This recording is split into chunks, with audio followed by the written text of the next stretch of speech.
Hello all, இன்றைக்கி சூப்பரான ஒரு ஹேர் பேக் வீடியோ பார்க்கலாம். ஸோ இந்த ஹேர் பேக்குக்கு வந்து மெயின் இன்க்ரீடியண்ட்டே வெந்தயம் தான். நான் வெந்தயம் வந்து முளைக்கட்டி எடுத்து வச்சுருக்கேன். ஸோ முளைக்கட்டின வெந்தயம் இருந்தால் ரொம்ப எஃபெக்டிவாக இருக்கும். இல்லைன்னா நம்ம முந்தின நாள் ஊற வச்ச வெந்தயத்தை கூட எடுத்துக்கலாம். அடுத்து பச்சைப்பயிறு மாவு ஒரு ஸ்பூன் ஆட் பண்ணியிருக்கேன். பச்சைப்பயிறு மாவு இல்லைன்னா நம்ம ஊற வச்ச பச்சைப்பயிறு கூட ஆட் பண்ணிக்கலாம். அடுத்து ஃப்ரெஷ் ஆலோவேரா ஜெல் எடுத்திருக்கேன். ஃப்ரெஷ் ஆலோவேரா ஜெல் கிடைக்கல அப்படின்னா கலர்ஸ் ப்ரிசர்வேட்டிவ்ஸ் இல்லாத ஆலோவேரா ஜெல்லாக பார்த்து எடுத்துக்கோங்க. அடுத்து செம்பருத்தி பூ ஒன்று ஆட் பண்ணியிருக்கேன்.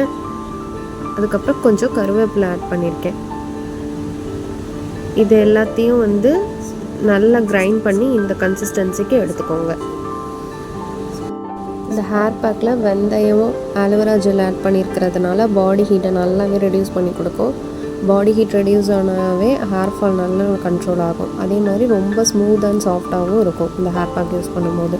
ட்ரை அண்ட் ஃப்ரிஸி ஹேர் இருக்கவங்க தலைக்கு நல்லா ஆயில் அப்ளை பண்ணி மசாஜ் பண்ணி 1 hour கழித்து அதுக்கப்புறமா இந்த ஹேர் பேக் போட்டு ஒரு 1/2 hour கழித்து ஹேர் வாஷ் பண்ணுங்கள். ஸோ இந்த ஹேர் பேக்கை நீங்களும் ட்ரை பண்ணி பார்த்துட்டு உங்களோட ஃபீட்பேக்கை கமெண்ட் பண்ணுங்கள்.